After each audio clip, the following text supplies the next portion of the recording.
There is a particular kind of silence that belongs only to the Appalachian Mountains. It is not the silence of absence.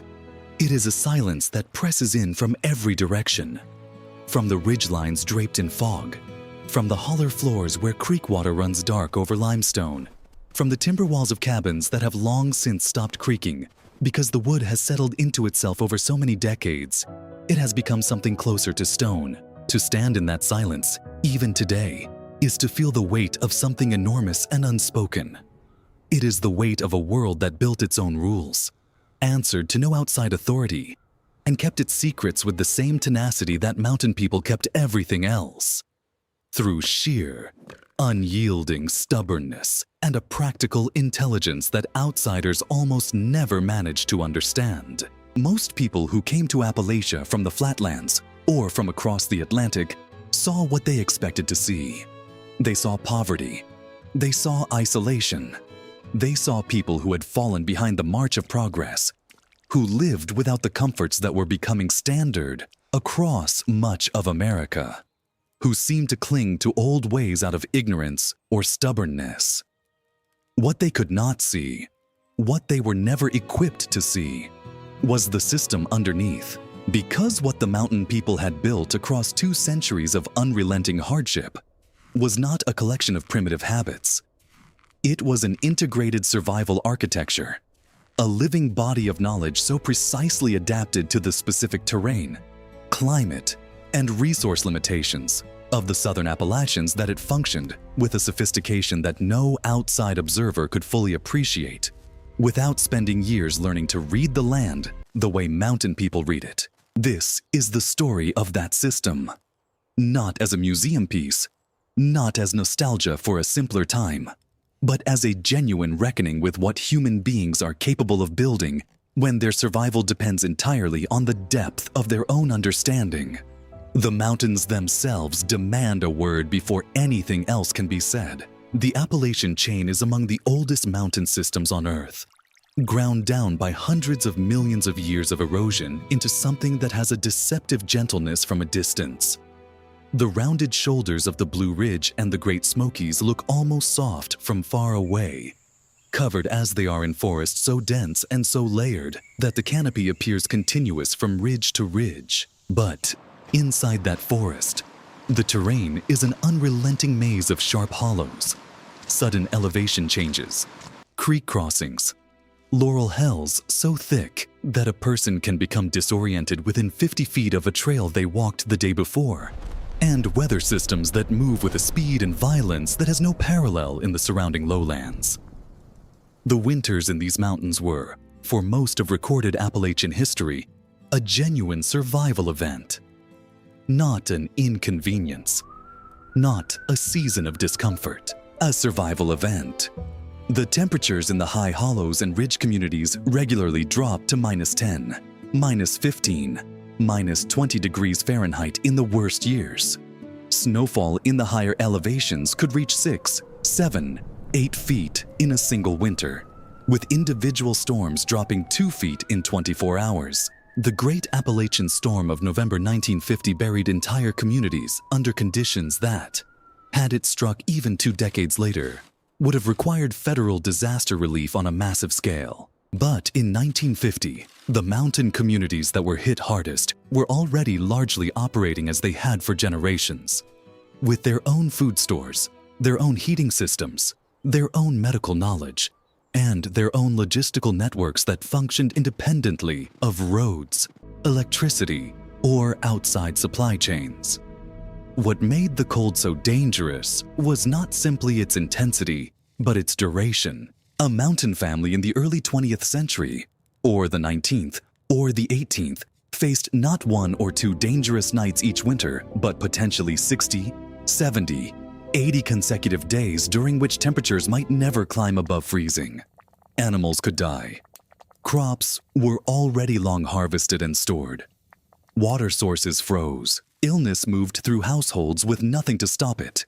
But whatever knowledge the family possessed, and whatever herbs and roots and preparations had been laid in during the warmer months, and the nearest town, the nearest doctor, the nearest store, the nearest anything, might be 12 miles away over a mountain path that no horse could safely navigate in deep snow.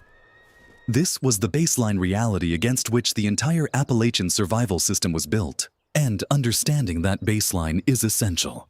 Because every practice, every skill, every habit that mountain people developed makes a different kind of sense when you hold that reality in mind. These were not eccentricities. They were engineering solutions to specific, lethal problems. The root cellar is where any serious examination of this system must begin, because the root cellar was not simply a storage space. It was the metabolic center of the entire household survival strategy. In the Appalachian tradition, a properly constructed root cellar was a precisely engineered environment, and the knowledge required to build it correctly, to select the right hillside, orient the entrance against the prevailing wind, choose the correct depth to maintain temperatures between 32 and 40 degrees Fahrenheit without freezing, ensure adequate drainage to prevent flooding during spring snowmelt, was knowledge that took generations to refine. A root cellar built incorrectly was a root cellar that rotted your food supply in October, which in the mountains was not a financial problem. It was a death sentence measured out in slow starvation.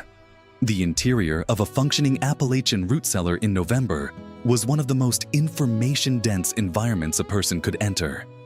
Barrels of salted pork, their lids weighted with stones, crocks of sauerkraut and fermented beans at various stages of their bacterial transformation, bins of turnips, parsnips, sweet potatoes, Irish potatoes, each variety stored in its particular way, some in dry sand, some in sawdust, some simply laid in rows with space between them to prevent a single rot from spreading. Ropes of dried beans, called leather breeches in the mountain dialect, hung from the ceiling joists alongside braided onions and garlic. Jars of apple butter, sourwood honey sealed with wax, pickled corn, pickled beans, dried apple slices packed tight in cloth sacks. The smell was a complex thing. Yeast and salt and earth and the faint sweetness of cold root vegetables. And a mountain person reading that smell could tell, without looking at a single container, what was fermenting correctly and what had gone wrong and needed immediate attention. The fermentation knowledge embedded in that cellar represents one of the most technically sophisticated elements of the entire Appalachian system, and it was almost entirely invisible to outsiders who lacked the context to understand what they were seeing. Mountain people had developed, through generations of trial and fatal error, a working mastery of what we would now call applied microbiology. They knew which vegetables fermented safely and which did not. They knew the salt ratios that suppressed dangerous bacterial growth while allowing beneficial lactofermentation to proceed. They knew the temperature ranges that produced the best results and the conditions that would lead to spoilage. They knew, crucially, that certain preservation failures were merely unpleasant and others were lethal. And they had developed specific practices for identifying and separating the two. The tradition of heating canned and preserved vegetables before serving, which puzzled and sometimes irritated outside observers who found it unnecessary, was in fact a critical safety measure calibrated against the specific risk of Clostridium botulinum, a bacterium that produces a toxin destroyed by heat but invisible to sight and smell. Mountain people did not know about Clostridium botulinum by name, but they knew the practice, and they kept it, and it saved lives that would otherwise have ended in a particularly terrible and mysterious death. The meat preservation system was equally sophisticated and equally invisible in its complexity. In the Appalachian tradition, the smokehouse was not an accessory structure. It was a primary infrastructure element, as fundamental to the household's survival as the root cellar or the well. The construction of a proper smokehouse involved specific knowledge about wood selection. Hickory and apple and cherry, each producing different compounds in the smoke, each interacting differently with pork fat and muscle tissue. About salt curing ratios. About the sequence of curing steps that converted a raw hog into a ham, capable of remaining edible through an entire year without refrigeration. The hog was central to Appalachian survival economics in ways that go well beyond the simple fact of its meat. A single mature hog, properly processed, yielded food products that touched nearly every meal a mountain family ate across an entire year. The hams were cured and hung for long storage. The shoulders and bacon sides were smoked and wrapped. The fat was rendered into lard, white, dense, shelf-stable fat that served as the primary cooking medium. The pastry fat, the biscuit fat, the frying medium for everything from cornbread to wild game, and also as a waterproofing agent for leather, a lubricant for tool joints, and a base for medicinal salves. The organs were eaten immediately or preserved in specialized ways. The liver fried with onions in the days immediately following the slaughter. The heart stuffed and roasted. The kidneys simmered in soups. The blood was used to make blood pudding in some communities. The feet were pickled in vinegar brine. The skin was fried into cracklings that kept for weeks and served as a dense caloric supplement. The intestines were cleaned and used as sausage casings. The head was boiled down into a gelatinous preparation called sauce or head cheese, which sat firm in the cold and kept well. The bones were cracked for their marrow and then simmered for hours into a broth so rich in collagen and minerals that a single cup of it provided more nutritional density than most things available in the months of deep winter. This total utilization of a single animal, this refusal to discard anything of caloric or practical value, was not poverty. It was intelligence. It was an understanding that in a closed resource system with no outside supply chain, every unit of caloric and material value was irreplaceable, and that the difference between a household that thrived through winter and one that ran short by February was often the accumulation of small efficiencies repeated across thousands of decisions over an entire year. The forest itself was part of the system in ways that require separate attention. Because Appalachian people did not simply live near the forest. They lived inside a deep, working relationship with it that involved knowledge about specific trees, specific plants, specific animals, specific seasonal patterns that had been accumulated and refined over generations. A mountain person walking into the forest was not walking into wilderness. They were walking into a landscape they could read with the same fluency that a scholar reads a text.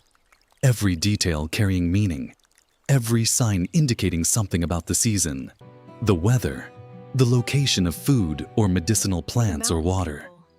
The American chestnut before the blight that destroyed it beginning in 1904 was the keystone species of this forest relationship. A single mature chestnut tree could drop hundreds of pounds of nuts in a good autumn, and the chestnuts of the Appalachian forest were nutritionally extraordinary. High in carbohydrates, moderate in protein, containing fats that were resistant to rancidity, and sweet enough to eat raw. Mountain communities gathered chestnuts in quantities that supplemented the grain harvest and, in lean grain years, could substitute for it. The nuts were eaten fresh, roasted over coals, boiled into porridge, dried and ground into flour, and fed to the hogs that were being fattened for the November slaughter. The loss of the chestnut to the blight was an ecological catastrophe that also happened to be a nutritional catastrophe.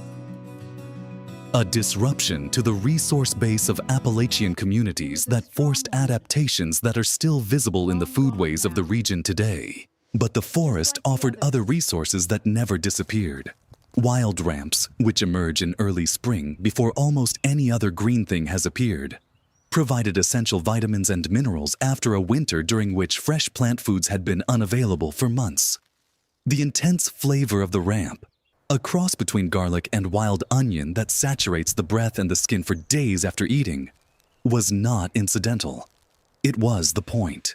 The sulfur compounds that give ramps their intensity are also responsible for a range of antimicrobial and cardiovascular effects that mountain people recognized empirically without being able to name the chemistry. Wild ginseng, found in the deep shade of north-facing slopes, was used both as a trade good, a rare mountain product that commanded high prices in lowland markets and in Chinese import trade networks, and as a medicinal plant whose use predated European settlement and had been learned in many cases directly from Cherokee and other indigenous communities who had occupied these mountains for thousands of years before the Scots, Irish, and other European settlers arrived. The knowledge transfer between indigenous communities and Appalachian settlers is a chapter of this history that receives far too little attention because it complicates the narrative of European settlers arriving in a wilderness and building a civilization from nothing. What they actually did, at least the most successful among them, was arrive in a landscape already deeply understood by its previous inhabitants and absorb as much of that understanding as they could through direct interaction. The plant knowledge, the forest navigation techniques, the understanding of animal behavior and movement patterns, the awareness of which plants were edible and which were toxic. Much of this came from exchanges, sometimes cooperative and sometimes coercive, with Cherokee, Shawnee, and other indigenous peoples who had accumulated their own centuries of finely calibrated mountain knowledge. When a mountain woman prepared a poultice of plantain leaves for a wound, or drank a tea of boneset for a fever, or gathered spice bush twigs to season a stew, she was often practicing knowledge that traced its lineage not to European herbal traditions, but to this continent, this mountain range, these specific plants. The water systems that mountain communities maintained represent another dimension of the survival architecture that outsiders consistently underestimated. Clean water in the mountains was not guaranteed. Typhoid, cholera, and dysentery moved through communities that relied on contaminated surface water, and mountain people had developed a sophisticated set of practices for managing water quality that combined practical observation with rules that had become codified through generations of use. Springs were the preferred water source, and spring selection and maintenance was a specific body of knowledge.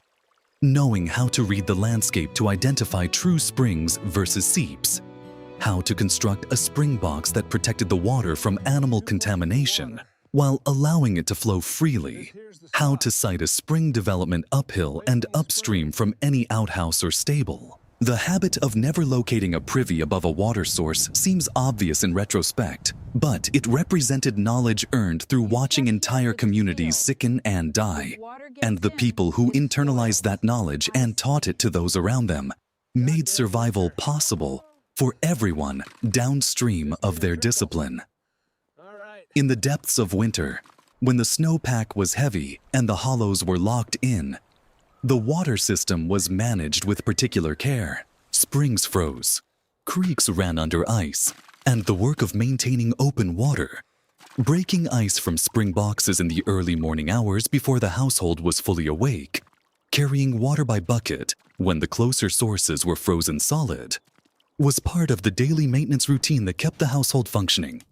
The failure to maintain water access in a mountain winter was not a minor inconvenience. Dehydration compounds cold injury, weakens immune response, and accelerates the deterioration of anyone already ill. Water was not an afterthought.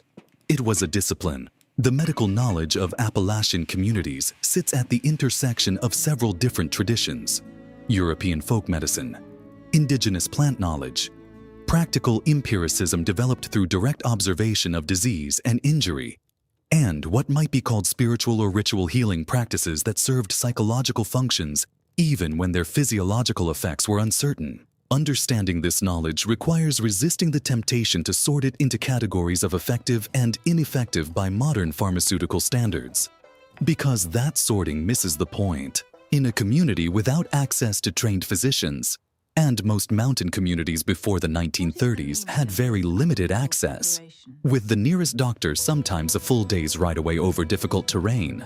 The medical system that existed, whatever its limitations, was what stood between a sick person and death. And much of it worked. The herbal pharmacopoeia available to mountain healers was extensive and, in significant parts, effective by any standard of measurement. Yarrow, for wound closure and fever. Modern research confirms its hemostatic and antipyretic properties. Elderberry for respiratory infections. Anthocyanins and other compounds in elderberry have demonstrated antiviral activity in clinical studies.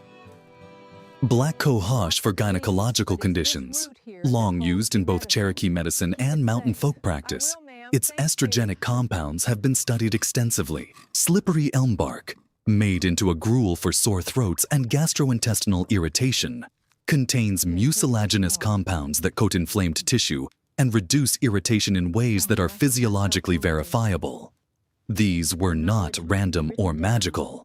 They were the product of careful multi-generational observation of what worked and what did not, preserved in oral tradition and taught from healer to healer across time. What made the medical system truly sophisticated, however, was not any individual remedy but its triage logic, the accumulated wisdom about when home treatment was appropriate and when the situation had escalated beyond local capacity and required whatever outside help could be obtained.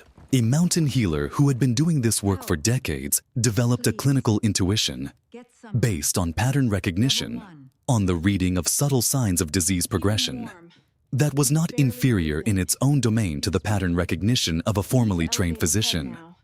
The difference was not in intelligence or in attentiveness. It was in the available tools and in the ability to address conditions whose mechanisms were not understood. A pneumonia that responded to rest, strong broths, and careful management of fever might be survived. One that progressed to systemic sepsis could not be survived without antibiotics. The mountain healer knew the difference between these two trajectories not in those terms, but through experience, through having watched enough cases to recognize which ones turned a corner and which ones did not. The tool culture of Appalachian communities is something that requires direct physical examination to fully appreciate, because tools in this context were not simply implements. They were repositories of knowledge, a properly hung broadex, balanced so precisely that it could be swung for hours without causing the wrist and shoulder fatigue that would come from an improperly mounted head, represented generations of accumulated understanding about metallurgy, handle geometry, and human biomechanics. A mountain man who could look at a freshly hung axe and tell within 30 seconds whether the weight balance was correct, whether the handle length was appropriate for the user's arm length and the intended task, whether the edge geometry was correct for hewing logs versus splitting firewood. That man was reading information embedded in the tool the way a musician reads a score. The bark tanning of leather, the weaving of white oak splits into baskets so precisely calibrated that they could carry water, the laying of a stone chimney that would draw correctly in a mountain hollow where wind patterns were complex and unpredictable.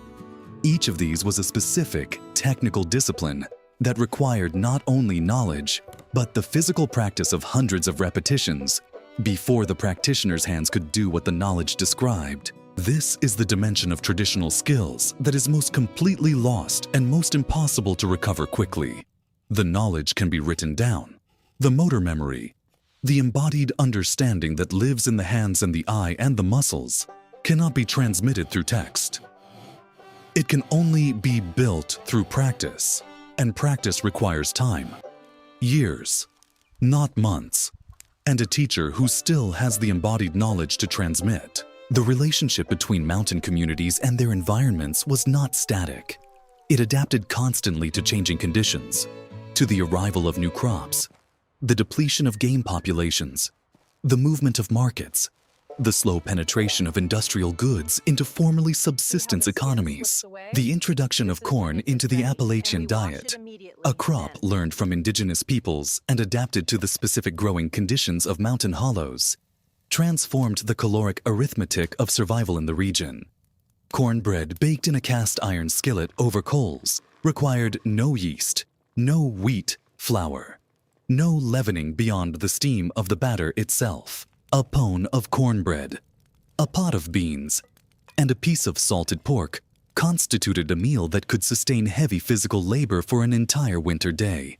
The nutritional deficiency that lurked in this diet, niacin deficiency, which causes pellagra, was avoided in communities that had learned through whatever transmission pathway the technique of nixtamalization, the process of treating corn with an alkaline solution that liberates the bound niacin and makes it available to human digestion. Communities that practiced this survived without pellagra. Those that did not, particularly in periods when corn became the dominant rather than supplemental grain, sometimes suffered epidemic outbreaks of the disease. The social architecture of mountain survival was as important as any of the physical or technical elements, and it operated through mechanisms that outsiders often misread as clannishness or insularity, the exchange networks that moved through Appalachian communities. Labor shared across households during planting and harvest, food gifted to families who had suffered losses, knowledge freely given to neighbors who needed it, the rotation of scarce tools across multiple households according to seasonal need. These were not charity. They were the operating system of a collective survival strategy. A mountain community in which every household was self-sufficient in isolation would have been far more fragile than one in which households were knit together by webs of mutual obligation and reciprocal exchange. The community that could mobilize 20 people to help a family rebuild after a barn fire was not being generous in any sentimental sense. It was protecting its own survival infrastructure because that family's resources, their fields, their animals, their knowledge, their labor, were part of the whole community's resource base. The oral tradition that carried this entire body of knowledge forward across generations was not incidental to the system. It was a core infrastructure element. Mountain communities before widespread literacy, and in many cases long after widespread literacy, transmitted essential survival knowledge through story, song, saying, and direct demonstration. The sayings had a mnemonic precision that served a specific function. They encoded complex empirical observations in forms short enough to be easily memorized and repeated. When the woolly worms are dark, winter will be hard. Bank your fires when the wind comes from the northeast. Never plant above the sign. Plant your potatoes on Good Friday. Some of these encoded genuine pattern observations that had some predictive value. Others carried embedded values about time, work, and seasonal rhythm that were as important as any specific practical instruction. And some, the ones most easily dismissed as superstition, carried a kind of cultural meaning that was not about practical instruction at all, but about identity, community, and the transmission of a shared understanding of what it meant to be a person in a particular place. By the time the Rural Electrification Administration began its work in the mid-1930s, and by the time the highways and paved roads and federal programs of the New Deal era began to penetrate the most isolated mountain communities, the survival system that mountain people had built over generations was already beginning to dissolve. Not because anyone decided it should dissolve, but because the arrival of outside supply chains made many of its most demanding elements unnecessary. And necessity, as the mountain people themselves would have said, was what held it together. When you could buy flour at the company store on credit, the labor and knowledge required to grow and grind your own grain became optional. When you could buy canned goods, the intricate knowledge of fermentation and preservation became a hobby rather than a survival skill. When a road connected your hollow to a town with a doctor, the medical knowledge of the local healer became supplemental rather than essential. This is the loss that sits at the center of any honest account of Appalachian history, and it is a loss that has dimensions beyond the merely practical. The knowledge that dissolved was not simply a collection of techniques. It was a way of being in relationship with a specific place, a relationship built on attention, on dependence, on the daily necessity of reading the land and the weather and the season with accuracy. The mountain people who possessed that knowledge in full were people who could not be ignorant of their environment because their lives required them to know it. What replaced that intimate, precise, consequential attention was the generic attention that modern life requires. Attention to screens, to schedules, to the abstract logistical systems that move food and medicine and fuel from places we never see to places we never have to understand. What remains of the old Appalachian survival system is fragmentary and unevenly distributed. Here and there, in the hands of specific families and communities, pieces of it survive. A grandmother who still makes leather breeches beans the way her own grandmother did. A man in his 70s who can still read a forest floor for the signs of ginseng. A family that still keeps a root cellar and uses it. These fragments are not the whole system. They could not reconstruct the whole system even if someone wanted to reconstruct it. Because so much of the embodied knowledge, the knowledge that lived in hands and eyes and muscles, died with the people who carried it and was not written down because the people who had it did not think of it as knowledge in the formal sense.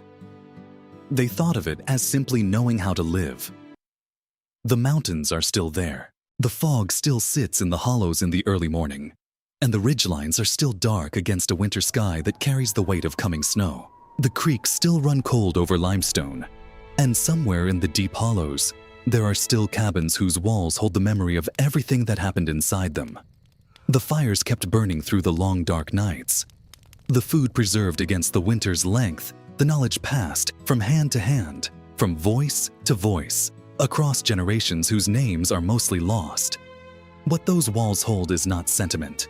It is not nostalgia. It is the record of a system that worked, that was built by people who had no margin for error, and that understood something about the relationship between human intelligence and a specific place that we have not yet found a way to replace with anything of equal depth or equal elegance. The mountains keep their silence about this, as they keep their silence about everything. But the silence, if you know how to read it, is not empty.